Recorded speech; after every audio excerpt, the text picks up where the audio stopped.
नमस्कार विद्यार्थ्यांनो, 8वी मराठीची 19वी कविता गे मायभू या कवितेचं स्वाध्याय इथे आपण संपूर्णपणे सोडवलाय. नवीन असाल चॅनलला तर चॅनलला सबस्क्राईब करा, बेल आयकॉन दाबा. माझं नाव आहे सपना टीचर. प्रश्न पहिला, एका वाक्यात उत्तर लिहा. कवी कुणाचे पांग फेडू इच्छितो? उत्तर आहे कवी मातृभूमीचे पांग फेडू इच्छितो. मातृभूमीची आरती करण्याची कवीची साधने कोणती? उत्तर आहे सूर्य, चंद्र व तारे ही मातृभूमीची आरती करण्याची कवीची साधने आहेत. प्रश्न, कवीच्या जन्माला कुणामुळे अर्थ प्राप्त झालाय? उत्तर, मातृभूमीमुळे कवीच्या जन्माला अर्थ प्राप्त झालाय.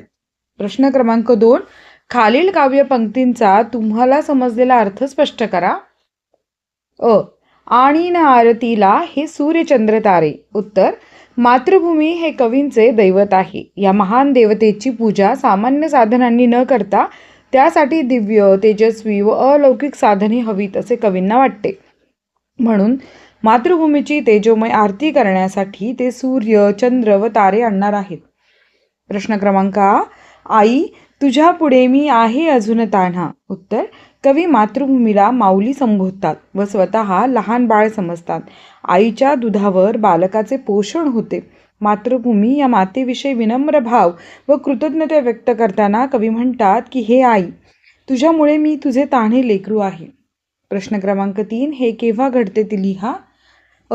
कवीची ललाट रेषा प्रयाग काशी बनते. उत्तर, जेव्हा कवी मस्तकावर मातृभूमीची पायधूळ लावतात तेव्हा कवींची ललाट रेषा प्रयाग काशी बनते.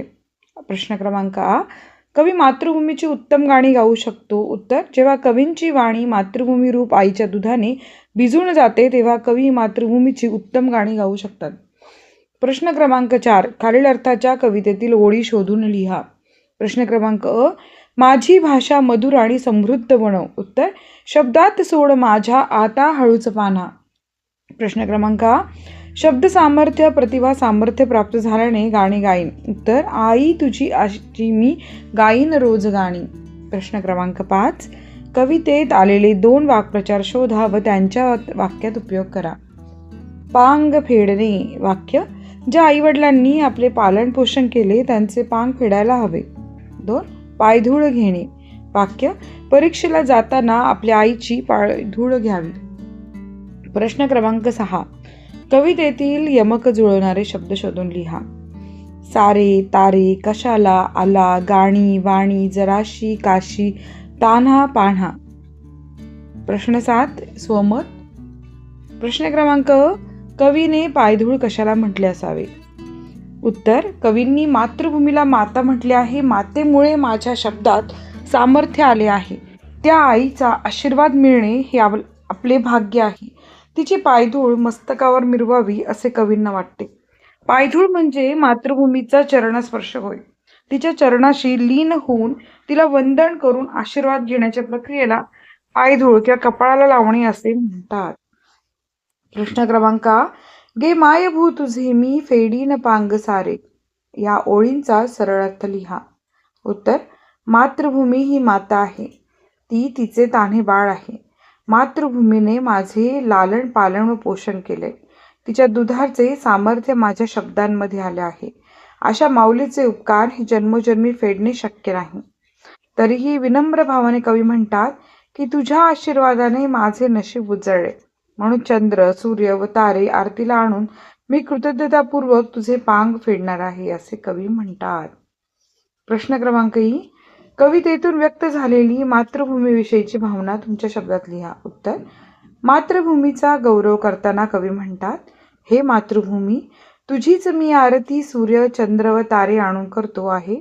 तुझ्या चरणांशी लीन होऊन मला तुझे पांग फेडायचे आहे. तू माझी माता आहेस, मी तुझे लहान मूल आहे. माझ्या शब्दांमध्ये तुझ्या पाहण्याची शक्ती येऊ दे. तुझ्यामुळे माझा जन्म सार्थकी लागला. तुझी पायधूळ कपाळी मिरवणे हीच प्रयाग काशी आहे. तुझ्या दुधात माझी भाषा कालवून मी तुझी गौरव गीता गाणार आहे. चर्चा करूया. आत्ताच्या काळात भारत भूमीचे पांग फेडण्यासाठी तुम्ही काय कराल याची गटात चर्चा करा, वर्गात सांगा. उपक्रम, आपल्या मायभूचे पांग फेडण्यासाठी काम केलेल्या 5 लोकांची माहिती मिळवा, वर्गात सांगा आणि स्वातंत्र्यवीर सावरकरांची सागरास ही कविता मिळून वाचा. तर विद्यार्थी मित्रांनो, तुम्हाला उपक्रम शाळेत सांगितला असेल, हवा असेल तर आम्हाला कमेंट करून सांगा, आम्ही अपलोड करतो. आणि हा व्हिडिओ इथेच संपला आहे. आवडला तर नक्की लाईक करा, चॅनलला सबस्क्राईब करा. धन्यवाद.